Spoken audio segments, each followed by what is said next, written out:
Hi friends, welcome to my YouTube channel study with you. तो चलिए हम start करते हैं। आर्थिक सर्वेक्षण 2021-22 ये बहुत ही इम्पोर्टेंट है। इससे एक दो क्वेश्चन तो रहता ही है। पहले हम समझ लेते हैं कि आर्थिक सर्वेक्षण होता क्या है। तो यह एक महत्वपूर्ण दस्तावेज है जिसे आमतौर पर बजट से एक दिन पहले प्रस्तुत किया जाता है। यह एक क्या है, आम बजट है जिसे बजट से एक दिन पहले प्रस्तुत किया जाता है। और केंद्रीय जो वित्त मंत्री हैं निर्मला सीतारमन, इनके द्वारा लोकसभा में पेश किया जाता है। कहाँ पेश किया जाता है? लोकसभा में। और बजट से एक दिन पहले पेश किया जाता है। लेकिन ये 1964 तक 1964 तक बजट के साथ ही पेश किया जाता था। 1964 तक जो आर्थिक सर्वेक्षण है बजट के साथ ही पेश किया जाता था। लेकिन 1950-51 से ये बजट से एक दिन पहले क्या प्रस्तुत किया जा रहा है। तो चलिए हम इसके देख लेते हैं कुछ इंपॉर्टेंट पॉइंट्स इसमें जो दिया हुआ है। 31 जनवरी 2022 को भारत का आर्थिक सर्वेक्षण 2021-22 संसद में प्रस्तुत। आर्थिक सर्वेक्षण हमेशा बजट से एक दिन पहले प्रस्तुत किया जाता है। ये हमेशा बजट से एक दिन पहले प्रस्तुत किया जाता है। आर्थिक सर्वेक्षण 2021-22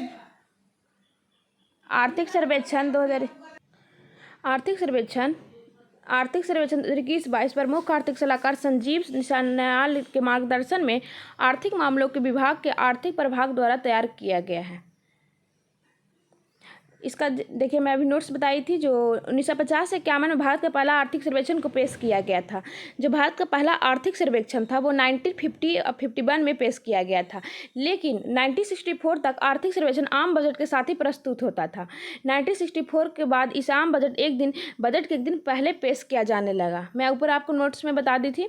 आर्थिक सर्वेक्षण 2021-22 के अनुसार भारत की जीडीपी के वृद्धि अनुमान 2021-22 में -7.3% है। जीडीपी में वृद्धि 2021-22 की अग्रिम अनुमान +9.2% है। वही 2022-23 का अग्रिम अनुमान 8 से 8.5% है। याद रखिएगा। वही स्थिर मूल्य कीमतों पर जीबीए के वार्षिक वृद्धि अनुमान है। ये इतना इम्पोर्टेंट नहीं है, बट जो इम्पोर्टेंट है मैं वो बता दूंगी आप लोग को।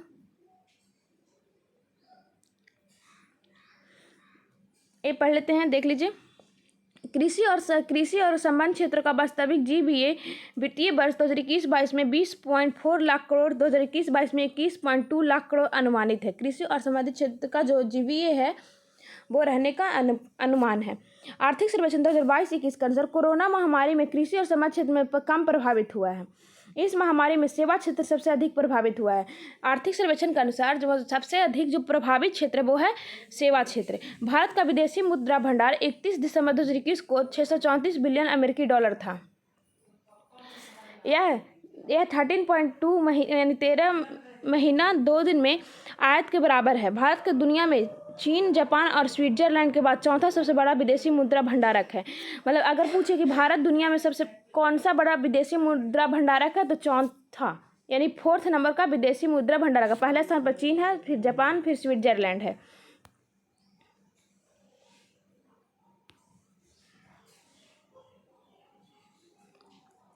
भारत पर विदेशी ऋण सितंबर 2021 के अंत में 593.1 बिलियन अमेरिकी डॉलर था। केंद्र सरकार का ऋण 2019-20 में जीडीपी के 49.1% से बढ़कर 2020-21 में जीडीपी का 59.3% हो गया है। वैश्विक महामारी के कारण भी पिछले 2 वर्षों में भारत का भुगतान संतुलन अधिवेशी रहा। भारत के टॉप 5 निर्यात की जाने वाली वस्तुएं देखिए, अप्रैल से नवंबर 2021 के दौरान जो भारत में निर्यात की जाने वाली वस्तुएं हैं, टॉप फर्स्ट पर है पेट्रोलियम उत्पाद, दूसरे पर है मोती, कीमती पत्थर, तीसरा पर लोहा और इस्पात, चौथा पर है ड्रग फॉर्मुलेशन, बायोलॉजिकल, पांचवा पर सोने और अन्य कीमती धातु के आभूषण। भारत के टॉप 5 आयात की जाने वाली वस्तुएं जो भारत में आयात की जाती है वो है पहले स्थान पर कच्चा पेट्रोल, दूसरा पर सोना, तीसरे पर पेट्रोलियम उत्पाद, चौथे पर मोती और कीमती पत्थर और पांचवें पर कोयला, कोक और ब्रिकेट है। कृषि निर्यात उत्पाद पहले पर समुद्री उत्पाद, दूसरे पर चावल है, तीसरे में मसाले, चौथे में चीनी और पांचवें में भैंस का मांस है। वित्तीय वर्ष 2021-22 अप्रैल नवंबर टॉप 5 आयातक और निर्यातक देश। सर्वाधिक निर्यात किसको करता है? भारत जो है सर्वाधिक निर्यात अमेरिका को करता है। पहले नंबर पर अमेरिका का, दूसरे पर यूएई, तीसरे पर चीन है, फिर बांग्लादेश और हांगकांग है। और वही सर्वाधिक आयात किस देश से करता है? तो चीन से है। पहले स्थान पर चीन है। ये पूछता है कि पहले स्थान पर कौन है। निर्यात में भारत सर्वाधिक निर्यात किसको करता है? तो अमेरिका को। और भारत सर्वाधिक आयात किस देश से करता है? तो पहले स्थान पर चीन है, और दूसरे पर यूएई, तीसरे पर अमेरिका, चौथे पर सऊदी अरब, पांचवें पर इराक है। आर्थिक सर्वेक्षण 2021-22 का स्मरणीय तथ्य। 2021-22 के चौथे अग्रिम अनुमान के अनुसार देश में कुल खाद्यान्न उत्पादन कितना मिलियन टन होने का अनुमान है? तो यह 308.65 मिलियन टन होने का अनुमान है। याद रखिएगा, 308.65 मिलियन टन होने का अनुमान है खाद्यान्न उत्पादन। वर्ष 2021-22 में केवल खरीफ के लिए अग्रिम अनुमान के अनुसार देश में कुल खाद्यान्न उत्पादन कितना मिलियन टन के रिकॉर्ड स्तर प्राप्त होने का अनुमान है? तो 150.50 मिलियन टन। भारत में तिलहन उत्पादन 2015-16 से 2020-21 तक कितना प्रतिशत बढ़ा है? तो 43%। ये बहुत इंपॉर्टेंट है। तिलहन उत्पादन 2015-16 से 2020-21 में कितना परसेंट बढ़ा? तो 43% तिलहन उत्पादन बढ़ा है। भारत में दलहन उत्पादन 2013-14 से 2021-22 चौथा अग्रिम अनुमान तक प्रतिशत 33% बढ़ी है। मतलब दलहन उत्पादन 33% बढ़े हैं, और वही तिलहन उत्पादन 43% की बढ़ोतरी हुई है। दलहन का उत्पादन 2021-22 में 257.2 लाख टन है। भारत दुनिया का सबसे बड़ा दलहन उत्पादन देश है। ये याद रखिएगा, भारत दुनिया का सबसे बड़ा दलहन उत्पादन देश है, वो भी वैश्विक उत्पाद का 25%। गन्ने का औसत वार्षिक उत्पादन दर 35.5 करोड़ टन है। पाम तेल का उत्पादन वर्ष 2019-20 में कितना हुआ है? तो 2.8 लाख टन, लेकिन इसका आयात 88.17 लाख टन है। आर्थिक सर्वेक्षण 2021-22 के अनुसार 2020-21 के कृषि आधारित उत्पादन आंकड़े हैं। ये देख लीजिएगा, ये सब पढ़ लेते हैं क्योंकि ये सब ज़्यादा इंपॉर्टेंट है। वर्ष 2020-21 में अंडे की प्रति व्यक्ति उपलब्धता कितनी थी? तो 91 अंडे पर ईयर, 91 एग जो है पर ईयर थी। 2020-21 में दूध की अखिल भारतीय प्रति व्यक्ति उपलब्धता कितने? 427 ग्राम प्रतिदिन। सरकार कृषि लागत एवं मूल्य आयोग CASP की सिफारिशों के आधार पर कितने अनिवार्य कृषि फसलों को MSP तय करती है? 22। याद रखिएगा, कितने जो अनिवार्य फसलें जिसके मतलब MSP तय करते हैं? तो 22 अनिवार्य फसलों में 14 खरीफ फसल है, 6 रबी और 2 व्यावसायिक फसल है, जैसे जूट और खोपरा।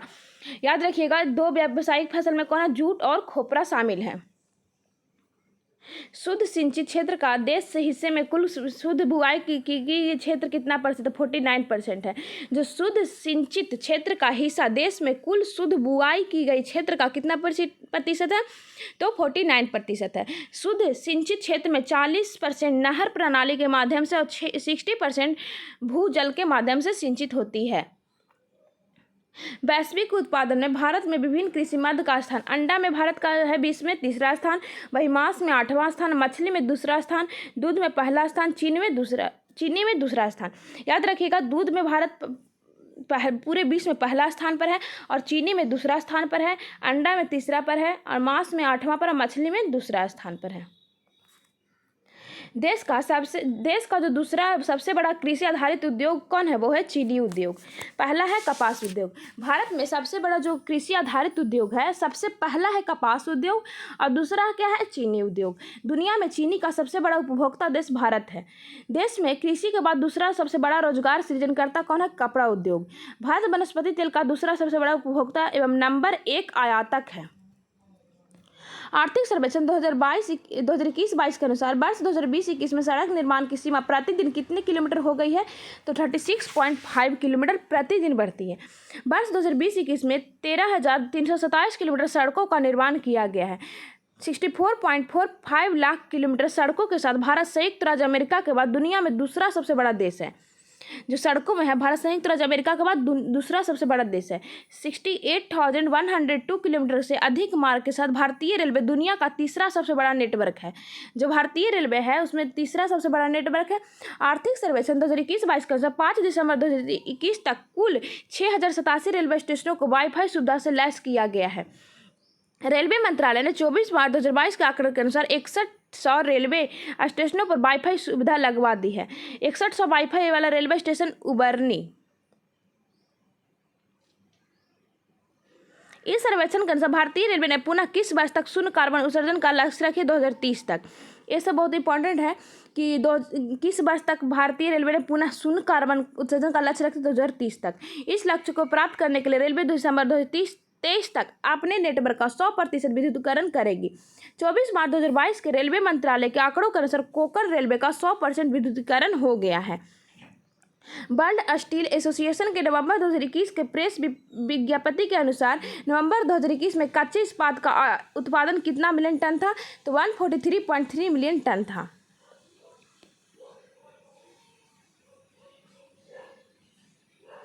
वर्ष 2020-21 में कुल विद्युत उत्पादन यूटिलिटीज एवं कैप्टिव प्लांट की ऊर्जा में विभिन्न स्रोतों का हिस्सा थर्मल का 78%, अक्षय ऊर्जा संसाधन का 10%, हाइड्रो का 9%, न्यूक्लियर का 3% होगा। वर्ष 2020-21 में कुल संस्थापित क्षमता यूटिलिटीज कैप्टिव ऊर्जा में विभिन्न स्रोतों का हिस्सा थर्मल में गैस भाप डीजल का 67%, अक्षय ऊर्जा का 22%, हाइड्रो का 10%, न्यूक्लियर का 1% रहेगा। यह है प्रत्यक्ष विदेशी निवेश। भारत में टॉप 3 निवेश करने वाले देश है। पहला है सिंगापुर, दूसरा है अमेरिका, तीसरा है मॉरिशस। भारत में 3 टॉप एफडीआई को आकर्षित करने वाले क्षेत्र कंप्यूटर सॉफ्टवेयर हार्डवेयर। पहला है कंप्यूटर सॉफ्टवेयर और हार्डवेयर, दूसरा है ऑटोमोबाइल उद्योग और तीसरा है सेवा क्षेत्र। विश्व निवेश रिपोर्ट 2021 के अनुसार सेवा क्षेत्र एफडीआई अंतर्वाह का 5वां सबसे बड़ा प्राप्तकर्ता कौन है? भारत। वैश्विक सेवाओं के निर्यात में भारत का हिस्सा 2020 में 4.1% था। राज्यों को जीवीए में सेवा क्षेत्र में हिस्सेदार चंडीगढ़ सबसे ज़्यादा, सिक्किम सबसे कम और बिहार। चंडीगढ़ है 74%, सिक्किम है 24.25% और बिहार है 57.14% सेवा क्षेत्र में हिस्सा है। भारत के सेवा क्षेत्र में जो हिस्सा है, चंडीगढ़ सबसे ज़्यादा, सिक्किम सबसे कम है, फिर बिहार है।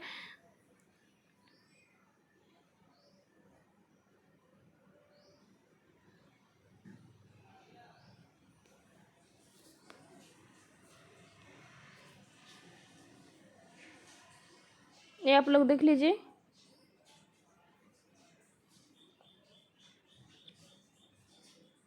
वित्तीय विकास भारत के चौकन्ने नीतिगत कदम के साथ भारतीय अर्थव्यवस्था पटरी पर लौटी है। अप्रैल-नवंबर 2021 के दौरान राजस्व प्राप्ति, ये याद रखिएगा, अप्रैल-नवंबर 2021 के अनुसार राजस्व प्राप्ति 67.2% पर पहुंचे। सकल कर राजस्व में 50% की वृद्धि दर्ज की गई है।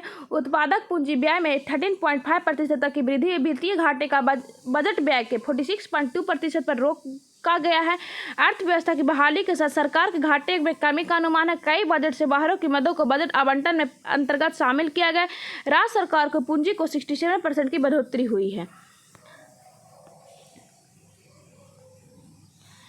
नवंबर 2021 में विश्व बैंक के आंकड़े के अनुसार भारत दुनिया में सबसे बड़ा प्रेषण प्राप्तकर्ता देश है और यह 2008 से लगातार है। दूसरा एवं तीसरा स्थान क्रमशः चीन और मैक्सिको का है। वर्ष 2021 में कुल 87 बिलियन अमेरिकी डॉलर का भारत में प्रेषण अंतर्वाह हुआ है। आर्थिक सर्वेक्षण के अनुसार अनुसूचित वाणिज्यिक बैंकों का सकल गैर निष्पादित अग्रिम अनुपात सितंबर 2021 में कितना परसेंट था? 6.9% था। इस अवधि में शुद्ध गैर निष्पादित अग्रिम अनुपात 2.2% था। इस सर्वेक्षण के अनुसार भारत में उपभोक्ता मूल्य सूचकांक संयुक्त मुद्रास्फीति 2021-22 में कितनी प्रतिशत थी? तो 5.2% थी। थोक मूल्य सूचकांक WPI वर्ष 2021-22 में अप्रैल-दिसंबर के दौरान कितना प्रतिशत की वृद्धि हुई? 12.5% की वृद्धि हुई है। आर्थिक सर्वेक्षण 2022-21 के अनुसार भारत में विश्व का 10वां सबसे बड़ा वन क्षेत्र है। भारत में विश्व का 10वां सबसे बड़ा वन क्षेत्र है। पहला है रूस, दूसरा है ब्राजील और तीसरा है कनाडा और भारत 10वां है। भारत विश्व का 10वां सबसे बड़ा क्षेत्र है वन क्षेत्र में। अपने देश के कुल भौगोलिक क्षेत्र के वन क्षेत्र के प्रतिशत के रूप में विश्व में भारत का स्थान 8वां। सबसे ज़्यादा वन प्रतिशत वाला देश ब्राज़ील है 59%, दूसरा स्थान पेरू है, तीसरा कांगो लोकतांत्रिक गणराज्य है। भारत 2010 से 2020 के दौरान अपने वन क्षेत्र को बढ़ाने में विश्व स्तर पर तीसरे स्थान पर रहा है। भारत के कुल वनों से आच्छादित क्षेत्र विश्व के कुल वन क्षेत्र का 2% है। वर्ष 2011 से 2021 के दौरान भारत के फॉरेस्ट कवर में कितनी प्रतिशत की वृद्धि हुई है? तो प्रतिशत की वृद्धि हुई है। मुख्य रूप से इसका अधिकतर श्रेय संघन वन क्षेत्र में वृद्धि को जाता है, जो इस अवधि के दौरान 20% की दर को बढ़ाया है। विश्व की खाद्य प्रणाली वैश्विक ग्रीन हाउस गैस उत्सर्जन का लगभग 5वां हिस्सा योगदान करती है। प्लास्टिक अपशिष्ट प्रबंधन संशोधन अधिनियम 2021 को कब अधिसूचित किया गया था? तो अगस्त 2021 में सूचित किया गया था। याद रखिएगा, ये जो दिया हुआ है प्लास्टिक अपशिष्ट प्रबंधन संशोधन अधिनियम 2021 को कब अधिसूचित किया गया था? तो अगस्त 2021 में। और इसका उद्देश्य क्या है? इसका उद्देश्य 1 जुलाई 2022 तक एकल उपयोग वाले प्लास्टिक को चरणबद्ध तरीके से समाप्त करना है। राष्ट्रीय स्वच्छ वायु कार्यक्रम के तहत 2017 को आधार वर्ष के लेते हुए किस वर्ष तक पीएम पार्टिकुलेट मैटर सांद्रता से 20 से 30% की कमी हासिल करना है? तो 2024 तक। आर्थिक सर्वेक्षण 2021-22 के अनुसार गंगा नदी, जो भारत की सबसे बड़ी नदी बेसिन है, भारत के जल संसाधनों में कितने प्रतिशत योगदान करती है? तो 28% करती है। गंगा नदी बेसिन देश के 1/4 से अधिक भूमि को क्षेत्र को कवर करती है और इसकी आबादी का लगभग 43% कवर करती है। 5 जून 2021 को प्रधानमंत्री जी के घोषणा के अनुसार भारत किस वर्ष तक पेट्रोल में 20% इथेनॉल के सम्मिश्रण का लक्ष्य प्राप्त कर लेगा? तो 2025। पहले इसका लक्ष्य 2030 था, लेकिन अब इसको 2025 तक कर दिया गया है। पेट्रोल में 10% इथेनॉल के सम्मिश्रण का लक्ष्य वर्ष 2022 तक सरकार ने रखी है, जिसमें से सितंबर 2021 तक 8.5% इथेनॉल सम्मिश्रण का लक्ष्य हासिल किया जा चुका है। जून 2021 में परख नामक एक पोर्टल स्थापित किया गया, जिसके तहत मान्यता प्राप्त प्रयोगशालाओं को भौगोलिक सूचना प्रणाली पर मापा जाएगा। परख नामक एक पोर्टल लॉन्च किया गया है, जिसके तहत प्रयोगशाला में भौगोलिक सूचना प्रणाली पर मापा जाएगा। भारतीय फार्मास्यूटिकल उद्योग मात्रा के हिसाब से फार्मास्यूटिकल उत्पादन में दुनिया में कौन सा स्थान है? तीसरा। भारत वैश्विक आपूर्ति में 20% हिस्सेदारी के साथ जेनेरिक दवाओं का सबसे बड़ा आपूर्ति करता है। भारत में घरेलू विमानन यातायात वर्ष 2013-14 से लगभग 61 मिलियन से दुगुना से अधिक होकर वर्ष 2019-20 में लगभग 137 मिलियन हो गया है। भारत के 13 प्रमुख बड़े बंदरगाह हैं, जो 2021 के दौरान इन बंदरगाहों पर यातायात 672.68 बिलियन टन था। फरवरी 2021 में बंदरगाह प्राधिकरण अधिनियम 2021 को अधिसूचित किया गया है। आर्थिक सर्वेक्षण के अनुसार 100 वर्ष से अधिक पुराने अंतर्देशीय पोत अधिनियम 1917 को प्रतिस्थापित करके कौन सा अधिनियम लाया गया? तो अंतर्देशीय पोत अधिनियम 2021। कौन से अधिनियम को प्रतिस्थापित करके लाया गया? तो 1917 के प्रतिस्थापित अधिनियम को, जो 100 वर्ष से ज़्यादा हो गया है अंतर्देशीय पोत को, उसको फिर से लाया गया है नया नियम के अनुसार अंतर्देशीय पोत अधिनियम 2021। भारत दुनिया का दूसरा सबसे बड़ा दूरसंचार बाजार है। भारत जो है दुनिया का दूसरा सबसे बड़ा दूरसंचार है। भारत में कुल टेलीफोन उपभोक्ताओं की संख्या मार्च 2021 में कितना मिलियन हो गई है? तो 1200.88 मिलियन। मार्च 2021 में 45% टेलीफोन उपभोक्ता ग्राहक ग्रामीण भारत में 55% शहरी क्षेत्रों में थे। भारत में इंटरनेट उपभोक्ताओं की संख्या जून 2021 में कितनी मिलियन हो गई है? 833.71 मिलियन। आर्थिक सर्वेक्षण के अनुसार कोविड-19 की दूसरी लहर किस महीने में चरम पर पहुंच गई थी? तो मई 2021 में चरम पर पहुंच गई थी। प्रथम लहर सितंबर 2020 में चरम पर थी। कोविड-19 की दूसरी लहर के झटके के प्रभाव को कम करने और अर्थव्यवस्था को सहारा देने के लिए केंद्र सरकार ने जून 2021 में कितनी राहत पैकेज देने की घोषणा की थी? तो 6.28 लाख करोड़ की राहत पैकेज देने की घोषणा की थी। वर्ष 2020-21 में दौरान कच्चे तेल संघनित उत्पादन 30.49 मिलियन मीट्रिक टन था। भारत अपने कच्चे तेल आवश्यकताओं को 80% से अधिक को पूरा करने के लिए आयात पर निर्भर करता है।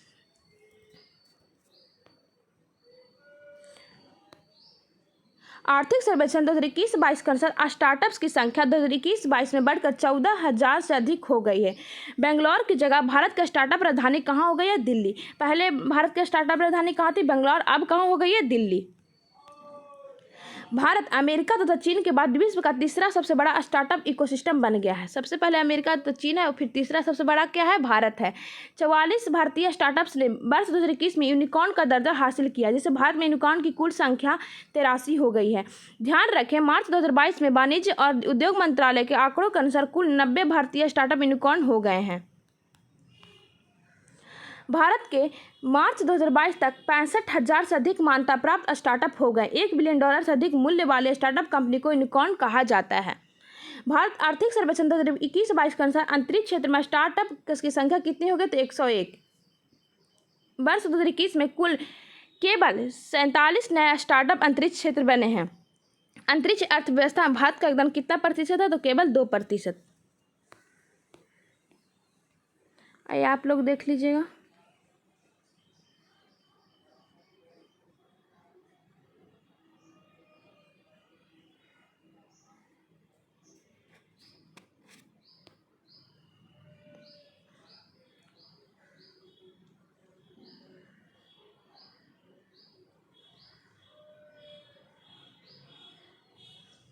ये जो दिया है भारतीय अर्थव्यवस्था पर एक नज़र है। विदेशी मुद्रा भंडार बिलियन डॉलर में मार्च के अंत तक 18-19 में था, इतना धीरे धीरे बढ़ते चला गया है। भाई जीडीपी वृद्धि दर स्थिर मूल्य पर 2019-20 में 4% था, भाई 2020-21 में घटकर -7.3% हो गया है। 21-22 में फिर 9.2% और 22-23 में रहने का अनुपात 8 से 8.5% तक रहने का अनुपात है। राजकोषीय घाटा जीडीपी का प्रतिशत है, याद रखिएगा 2020-21 ये दोनों याद रखिएगा। 2020-21 में 9.2% है, भाई 2021-22 में 6.8% रहने की संभावना है राजकोषीय घाटा।